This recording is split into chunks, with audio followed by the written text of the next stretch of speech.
चलें आज की रेसिपी स्टार्ट करते हैं। ये मेरे पास 2 किलो दूध है, साथ में 1 कप चावल है, जिसको आपने 4 से 5 घंटे की पहले भिगो कर रख लेना है। साथ में 2 कप चीनी है, 7 से 8 पीस इलायची, 1 मुट्ठी बराबर बादाम, 1 मुट्ठी बराबर पिस्ते।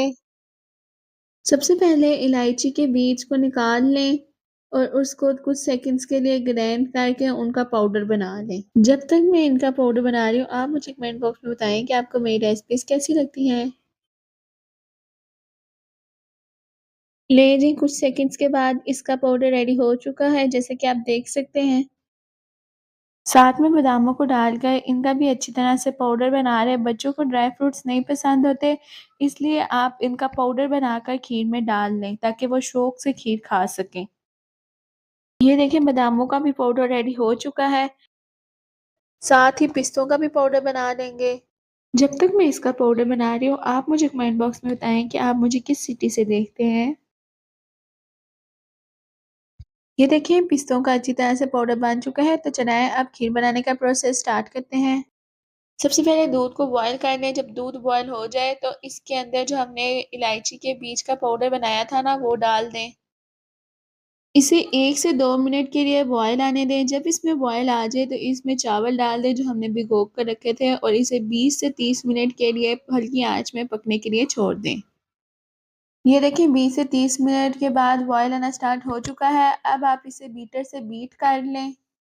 आपकी मर्जी है, अगर आप बीट करना चाहते हैं तो आप बीट कर लें। अब दूसरी साइड में पैन को हल्की आंच पर रखकर इसमें 1 कप चीनी डाल दें और इसे ब्राउन होने के लिए छोड़ दें। जब तक मैं इसे ब्राउन कर रही हूँ, आप मुझे कमेंट बॉक्स में बताएं कि आपको नेक्स्ट किस चीज़ की रेसिपी चाहिए।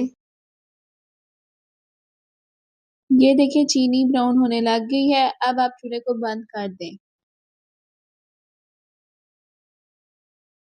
अब चूल्हे को हल्की आंच पर चला दें और खीर में मेल्ट की हुई चीनी डाल दें।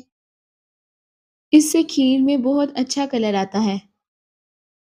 मेल्ट की हुई चीनी डालने के बाद इसे हल्की आंच में 2 मिनट के लिए पका लें। जब आप देखें कि खीर में लाइट ब्राउन कलर आना स्टार्ट हो गया है, तो इसमें 1 कप चीनी डाल दें और इसे मज़ीद पका लें। जब खीर में बुलबुले बनना स्टार्ट हो जाएँ, तो इसका मतलब है खीर तैयार हो चुकी है। ये देखें, खीर में बुलबुले बनना स्टार्ट हो चुके हैं, तो चलाएँ अब मैं आपको इसे डिश आउट करके दिखाती हूँ। ये देखिए, माशाल्लाह से हमारी खीर रेडी हो चुकी है। अब इसे गार्निशिंग करने के लिए जो हमने पाउडर बनाया था ना ड्राई फ्रूट का, वो डाल दें। अगर आपको मेरी रेसिपी पसंद आए तो मेरे चैनल को सब्सक्राइब और वीडियो को लाइक और शेयर करना मत भूलिएगा। मिलते हैं आपसे अगली वीडियो में, तब तक के लिए अल्लाह हाफिज़।